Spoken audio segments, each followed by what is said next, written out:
Okay, in this film I'm going to talk to you about one of the language features that seems to come up a lot in the GCSE exam, so one really worth knowing about, which is the way that texts use lists and listing.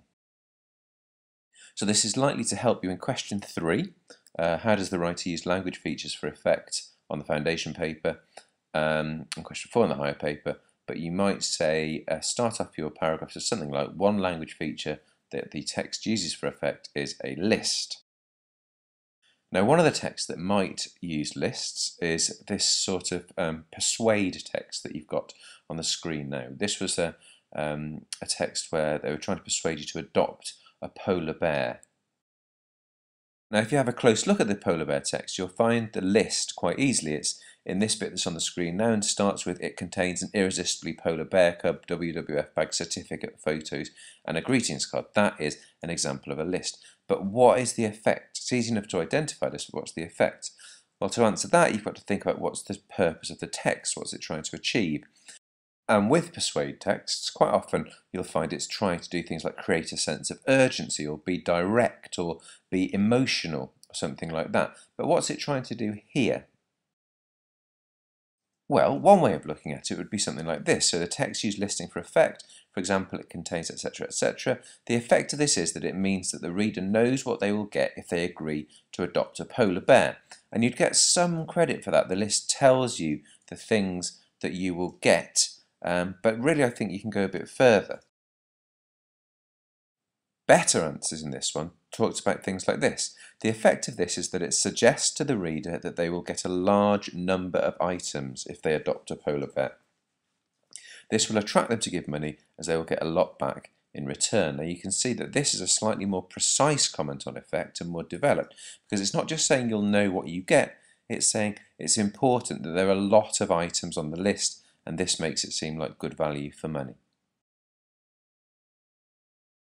Now, of course, you could go a little bit further even than that and look at this sentence that this student's put on the end. So it's exactly the same up to return, and then they've said the use of the strong words irresistibly funny reinforces a sense that the gifts are exciting and desirable. So that's a very strong response because it's actually finding more to say about the quote and going back and looking at the keywords as well as the point it's making about the list. What about other types of text? Well, this one, you may remember, was the make a hedgehog home, and this was more of an inform or advise text. It wasn't quite so persuasive, but it was informing you of how to make a home for a hedgehog if you wanted to do that. Really, this was quite a hard text to write about, but lists were one of the things that you could definitely see. So look here, we've got get these, a wooden box, a piece of wood, 2 wooden battens, whatever they are, a hammer and some nails or wood glue. So that's a clear example of a list being used. But what would you say about effects? Well, it's quite different to a persuade text. In an advice text, they might be the purpose might be to provide you with lots of details, to be very helpful, or to be very clear in terms of the information and advice that they're giving you.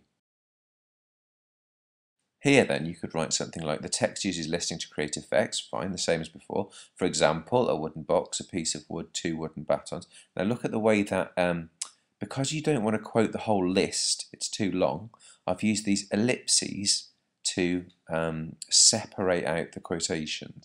So that's a helpful tip how to do that. In terms of the effect, they've said this is helpful to the reader because they will understand exactly what they need to get to make the hedgehog home. So it's a clear response. Could you go further? What more could you say? Well, you might say something along the lines of this.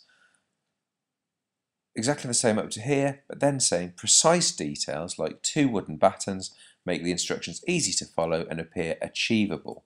So the reader is more likely to have a go at making it. So that's how you could comment on the effect of a list in an inform or advise text.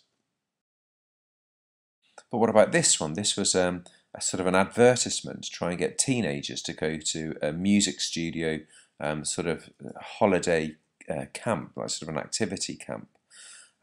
Where's the examples of lists here? Well, you may have found it in this paragraph here, will show you how to create music of all styles: hip-hop, rock, R&B, house, drum and bass, garage or pop. So you've got to think, what is the effect of the list here? Why are they using this list in this advertisement? And you might come up with something like this. The text uses listing to create effects, fine, same as usual. For example, and there's the quote, the effect of this is to show the reader that a wide range of music can be created. This will appeal to teenage music fans of all types and attract a wide audience to the camp. So here you're trying to make the point again of a list being used persuasively to show that there's a wide range of options available.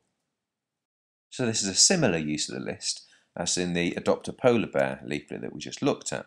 It's a list which is trying to show that there's a full range of options, or there's lots of options available. Finally then, what about this example, which is an advice leaflet for parents called Getting On With Your Teenager. Here you can see the list underneath where it says how you can help, and this time it's a bullet pointed list. You wouldn't write about the fact that it's bullet pointed in question 3, but nevertheless it's still a list. And you can see it here. So it's important that again we go back to purpose. What's the text trying to achieve? And really for advice, it's more likely to be trying to create a tone that's reassuring, that's calm, or that's detailed and helpful. Here again, in the paragraph, they've written the list using the ellipsis to break up the list, so you don't have to quote the whole thing. And then they've said the effect of this is to show the reader that there are lots of things that they can do to help their teenager, which is very reassuring. So again, they're saying it's a list to show that lots of things are available. And once again, to do it really well, you could go on to put a bit more detail in and say the use of command sentence like praise everything, every grown-up thing, makes it clear exactly what the parents can do or what the parents can do to help.